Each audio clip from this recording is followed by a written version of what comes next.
आइए आज सीखते हैं अंग्रेजी का एक नया अक्षर, हिंदी ध्वनि व हिंदी शब्दों के साथ। अंग्रेजी वर्णमाला के अक्षरों को समझने की सीरीज में पढ़े लिखे होने या नहीं होने का कोई फर्क नहीं पड़ता। अक्षर ही किसी भी भाषा का आधार होते हैं। जैसा कि हम जानते हैं कि अक्षरों से ही भाषा बाल रूप में जन्म लेकर शब्दों और उसके बाद वाक्य के रूप में अपना जीवन आगे बढ़ाती है। किसी भी कारण से यदि आरंभ ही अक्षरों के अत्यधिक ही त्रुटिपूर्ण ज्ञान से हो, तब भाषा को बाल रूप में ही पोलियो हो जाता। आइए आगे बढ़ते हैं, सीखते और समझते हैं आज के अक्षर को। क्यों इसे ऐसे पढ़े, आइए जाने इस अक्षर को और अंग्रेजी की सच्चाई का पता लगाएं। जाने ग्रामीण भारत की शिक्षा एवं भाषा को कमजोर करने में अंग्रेजी का योगदान, विशेषतः ग्रामीण भारत। पहला प्रश्न, क्या आपको सच में पता है यह क्या है? आपका उत्तर होगा आई। अंग्रेजी के एक अक्षर आई का नाम। जबकि दूसरा प्रश्न हमें स्वयं से और भी पूछना चाहिए, जो कि अधिकांशतः हम नहीं पूछते। यही कारण है हम अंग्रेजी के अक्षरों को सही व व्यवहारिक रूप में समझ नहीं पाते। प्रश्न, क्या यह बिल्कुल वैसे ही है जैसे हिंदी के एक अक्षर ई का नाम ई है? मेरा उत्तर होगा बिल्कुल भी नहीं, नॉट एट ऑल। यही हमें समझना है, समझाना है। जितनी देर समझने में हो उतनी ही देर समझाने में होगी, और इसका मूल्य उतने ही समय तक आने वाली पीढ़ियों को चुकाना ही होगा अपनी शिक्षा में। जब मैं कहता हूँ विशेषतः ग्रामीण भारत, इसका भाव या आशय समझना भी अत्यंत ही आवश्यक है। इसके लिए कृपया क्यों एंड कैसे, प्रश्न, व्हाई एंड हाउ नाम की प्लेलिस्ट के वीडियोस देखते रहे। अभी का यह वीडियो आरंभ अक्षर ध्वनि ज्ञान एबीसीडी लर्निंग नाम की प्लेलिस्ट के अंतर्गत आता है। मूल अंतर आई और ई अक्षर में। What is the basic difference between I and E? ई न केवल इसका नाम है, बल्कि उच्चारण के समय इसकी ध्वनि भी ई ही होती है, अर्थात जैसा नाम वैसा काम। आशा करता हूँ कि आप आरंभ से ही ए से लेकर एच तक के एपिसोड्स देख चुके होंगे, क्योंकि उन एपिसोड्स में विस्तार में स्वर व्यंजन अक्षरों में चर्चा की गई है, और अंग्रेजी व हिंदी के स्वर व्यंजन अक्षरों की कई बातों को अब हम गहराई से समझ चुके हैं। यदि फॉर्मूला या सूत्र के रूप में हम देखें, अक्षर equal to consonant plus vowel, और अक्षर इक्वल टू व्यंजन धन स्वर होता है। स्वर की विशेषता होती है कि स्वर वर्णमाला का एक वर्ण भी है और अक्षर भी है, क्योंकि उच्चारण में ये स्वतंत्र होते हैं, जबकि व्यंजन अक्षर तब तक नहीं है जब तक उनके साथ एक स्वर नहीं आ जाता है। आरंभ के स्तर में मुझे अंग्रेजी अल्फाबेट्स से अधिक त्रुटि हिंदी शिक्षा में दिखती है, क्योंकि हम हिंदी वर्णमाला नहीं बल्कि अक्षरमाला से शिक्षा का आरंभ करते हैं। यह बिल्कुल वैसे ही है जैसे गिनती नंबर्स का आरंभ 0 से नहीं बल्कि 1 से बच्चों को सिखाना हो। इसीलिए मैं हमेशा कहता हूँ, आरंभ में कभी भी क से कबूतर नहीं होता है, क्योंकि यह एक अक्षर है। आरंभ में क कबूतर होता है, क्योंकि क एक व्यंजन है। बच्चों की शिक्षा आरंभ करते समय ऐसी त्रुटि हमें अंग्रेजी अल्फाबेट में नहीं दिखती है। यदि ए ई आई ओ यू को छोड़ दें, बाकी सब हमें व्यंजन ही मिलते हैं, अक्षर नहीं मिलते। इसीलिए अक्षर इक्वल टू व्यंजन धन स्वर, कॉन्सोनेंट प्लस वावल। बच्चों को सिखाते समय हमेशा व्यंजन रूप का ही प्रयोग करें, क्योंकि बोलते समय हमारे व्यंजन रूप का ही प्रयोग होता है। ई एक स्वर है, क्योंकि स्वर का उच्चारण अपने आप में स्वतंत्र होता है, इसलिए आपको यहाँ भी ई दिख रहा है और यहाँ भी ई।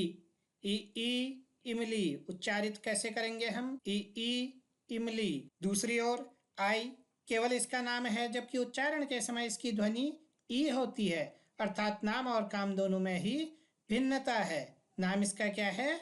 आई है, लेकिन मूल रूप में जब हम इसे उच्चारित करते हैं इसकी ध्वनि क्या होती है? ई होती है। आई अगर यहाँ से इसे हटा दें, फिर हमें मूल रूप में क्या मिलता है?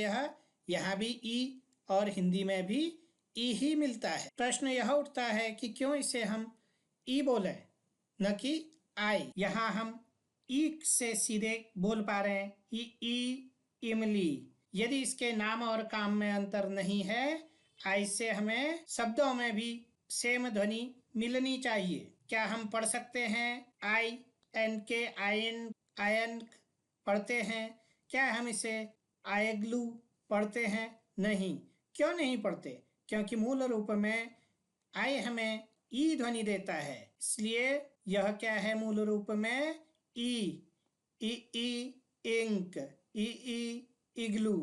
सब जगह हमें क्या ध्वनि मिलती है? ई ई ई ई ई ई इमली, ई ई इग्लू, ई ई इंक। आई अंग्रेजी में तीसरे नंबर का स्वर है। यह हमेशा हमें ध्यान रखना होगा कि स्वर ही स्वर के साथ मिलकर एक नए स्वर को जन्म देते हैं, एक नए स्वर का निर्माण करते हैं। कैसे आई के अन्य प्रयोग अंग्रेजी में किए जाते हैं, यह हम आने वाले लेसन्स में सीखेंगे। जहाँ भी यह दिखे इसका उच्चारण मूल रूप में ई ही होगा। सब जगह हमें क्या ध्वनि मिलती है? ई ई इमली, ई इंक, ई इग्लू। आइए अब हम बढ़ते हैं अपने प्रैक्टिकल सेशन की ओर। अपनी पुस्तक में हमें इन्हें कैसे पढ़ना है और व्यवहार में कैसे लाना है, हिंदी शब्दों की सहायता से हमें अंग्रेजी कैसे सीखनी है, यह जानते। ई कैसे पढ़ना है इसे? जैसे ई इमली, वैसे ही ई आएगा। ई इमली, ई इग्लू, ई इन्फेंट, ई इंक, ई इमेज, ई इटली, ई इंडिया, ई इनविटेशन, ई इच, ई इनसाइड, ई इंच टेप है ना नापने वाला, ये इसके इनसाइड है। तो साउंड क्या मिल रहा है हमें? ई ई ई ई ई इमली, ई इग्लू, ई इनफेंट होता है। ई इंक, ई इमेज, ई इंसेक्ट होते हैं। ई इटली, ई इंडिया, ई इनविटेशन होता है। ई इच, ई इनसाइड, ई इंच होता है। सब जगह क्या ध्वनि मिल रही है हमें? ई। तो साउंड क्या मिल रहा है? ई।